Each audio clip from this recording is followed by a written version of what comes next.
حضرت مولانا امین صاحب وہ کاڑا مرحوم تھے، ان کی یہ خوش قسمتی تھی کہ غیر مقلدوں کے جو بڑے بڑے تھے جیسے عبد القادر روپڑی اور پیر بدیع الدین، یہ ابتدا میں سامنے آئے اور مولانا نے ان کو چاروں شانے چت مٹایا، تو پھر چھوٹے چھوٹے غیر مقلد ٹھہرتے نہیں تھے ان کے آگے، یہ ان کے بڑے بڑے تھے۔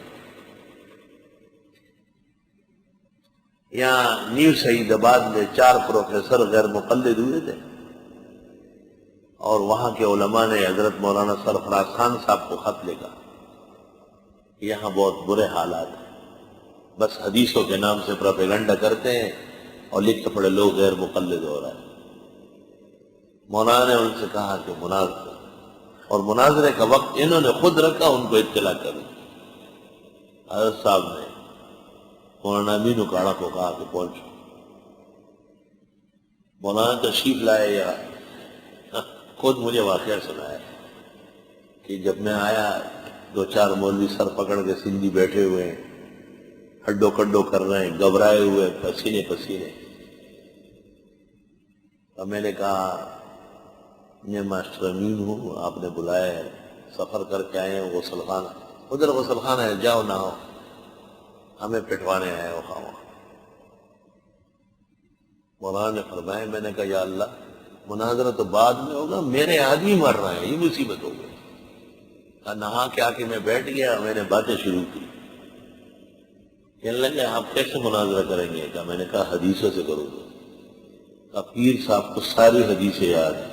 کہا میں نے کہا جو ائمہ حدیث نے کتب میں لکھی ہے ان سے تو پیر صاحب نہیں جیت سکتا، اگر ان کی کوئی اور فیکٹری حدیثوں کی ہے تو اس کو بھی آج چیک کر لیں۔ کہا ان سے عرب علماء ڈرتے ہیں۔ کہا میں نے کہا عرب ویسے خوش فہمی میں ڈرتے ہوں گے، ہم نہیں ڈرتے، ہم ڈرانے آئے، ڈرنے نہیں آئے۔ آپس میں کہا کہ لڑنا تو جانتا ہے، معلوم ہوتا ہے۔ مناظرہ بھی پیر صاحب کے گھر میں، یہ غلطی دیکھو، یہ پوری جماعت اٹھ کر کے وہاں گئی، وہاں 1000 غیر مقلد بیٹھے ہیں، پیر صاحب لیٹے ہوئے، لوگ دبا رہے ہیں۔ مولانا نے کہا السلام علیکم۔ پیر صاحب نے کہا آگے تو؟ وعلیکم السلام نہیں۔ حضرت فرماتے تھے میں گھبرا گیا کہ خدا سلام کا جواب بھی نہیں دے رہا ہے۔ پیر صاحب نے 16 صفحے لکھے ہوئے تھے شرط مناظرے کی، اب مولانا کو ایسے دے دی کہ یہ پڑھ لو، آرام سے بیٹھ جاؤ، آج یہ پڑھ لو، کل پھر اس کا جواب لکھو، پرسوں مناظرہ ہوگا۔ مولانا صاحب نے اس کے نیچے دستخط کیے، فرمایا آپ کی شرطوں پر مناظرہ ہے، اور واپس پھینک دیے۔ کہا بیٹھ جائے، مناظرہ اب ہوگا، کل پرسوں نہیں ہوگا۔ پیر صاحب سمجھ گئے کہ آ تو گیا ہے افلاطون، معمولی آدمی نہیں۔ حضرت نے فرمایا آپ کی شرطوں پر مناظرہ ہے، آپ اپنے آپ کو اہل حدیث کہتے ہیں، اس میں جتنی شرطیں صحیح حدیث کے مطابق ہوگی وہ رہے گی، جو حدیث کے اندر ثابت نہیں کر سکیں گے آپ وہ ڈسمس ہو جائے گا۔ پہلا مرحلہ مناظرے کا شرطوں پر ہے۔ اللہ مولانا کو اللہ تعالیٰ نے اس میں بڑی مہارت اور بڑی عزت عطا فرمائی۔ اصل میں نام و نمود مقصود نہیں تھا، حق کی حمایت مقصود تھی۔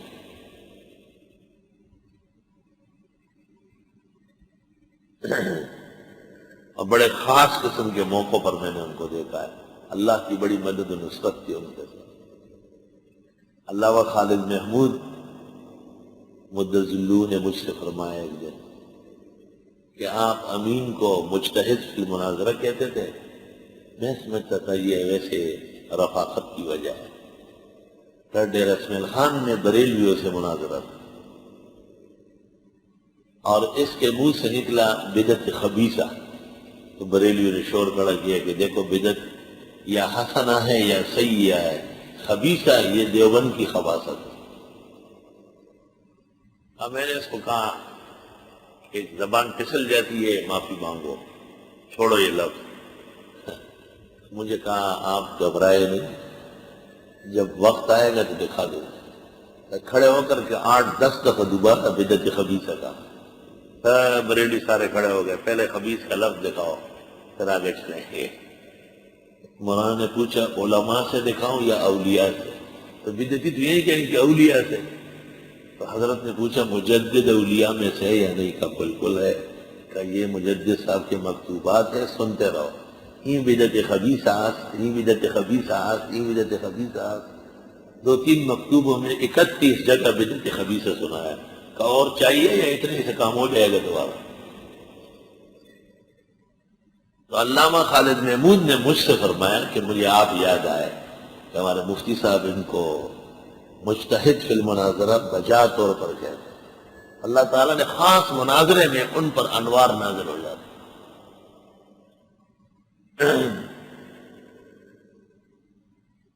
کوہاٹ کے خطیب نے مجھے ٹیلی فون کیا کہ ہم بڑے تنگ ہیں، ہماری مدد کرو. میں نے کہا مجلس مناظرہ اور وہاں کی کیفیت آپ درست کر لیں، مناظر میں بیٹھتا. کیسے؟ میں نے کہا آپ تاریخ طے کر کے مجھے سنا ہے امین صاحب 2 مہینے تک فارغ ہیں. میں نے کہا ان کو فارغ کرنا بھیجنا وہ میری ذمہ داری، تم مجھے ٹائم بتاؤ. نے کہا 3 دن بعد جمعے کے بعد مناظرہ ہے. میں نے مولانا سے خیر المدارس سے ٹیلی فون پر بات کی. میں نے کہا تمام کے تمام پروگرام کینسل کرو. میں نے کہا کل شام کو آپ کی پشاور فلائی ہے اور پشاور سے ڈر اسماعیل خان اور وہاں سے بائی روڈ آپ فلاں جگہ پہنچیں گے. پورا انتظام میں نے مکمل کیا. میرے دوست ہے ملتان میں، اس کو میں نے ٹیلی فون کیا. اس نے کہا بس آپ بے فکر رہے. حضرت ہاں کر.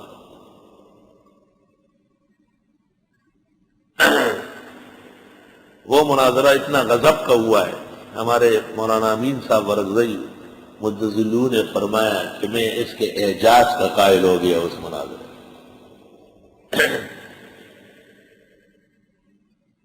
اللہ اکبر و کبیرہ. یہاں کراچی میں پرانے حاجی کیمپ میں ایک مسجد ہے، اوسیہ مسجد ہے، ہماری مسجد مرکز ہے. اس کے قریب میں غیر مقلدوں نے شرارت شروع کی. عبدالعزیز نورستانی اور سارے، یہ عبدالسلام رستم بھی اس میں آ گیا. میں نے مولانا کو برید خاص پر آگاہ کیا. میں نے کہا یہ مناظرہ ہونا ہے اور لازماً فوراً پہنچنا.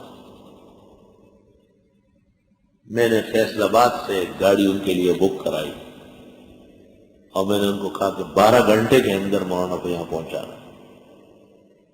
اللہ تعالیٰ ان کی قبر کو انوار سے بھر دے.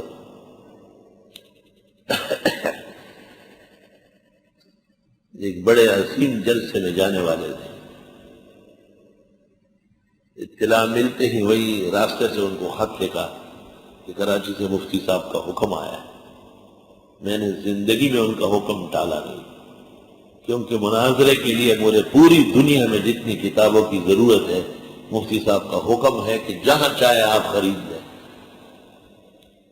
بل یہاں بھیج دیں، وہ ہم ادا کریں گے الحمدللہ. مولانا تشریف لائے. مناظرے سے 3 گھنٹے پہلے یہاں پہنچ گئے. میں نے کہا آرام کر لے گا نا، آرام کی ضرورت نہیں، تدریب دے دو، الباعث الاسیس دے دو، فلاں فلاں کتابیں دو. میں نے کہا سب دفتر میں تپائی میں تمام جمع ہے، بیٹھ جا میرے بستر میں. 2 گھنٹے مناظرے میں باقی تھے، ہم چلے گئے. ہمیں دیکھ کر کے باقاعدہ ان کا جو ہیڈ تھا وہ فوراً تھانے گیا اور تھانے دار کو 50,000 روپے دیکھیے کہ یہ رکھ لو، ان کو روکو.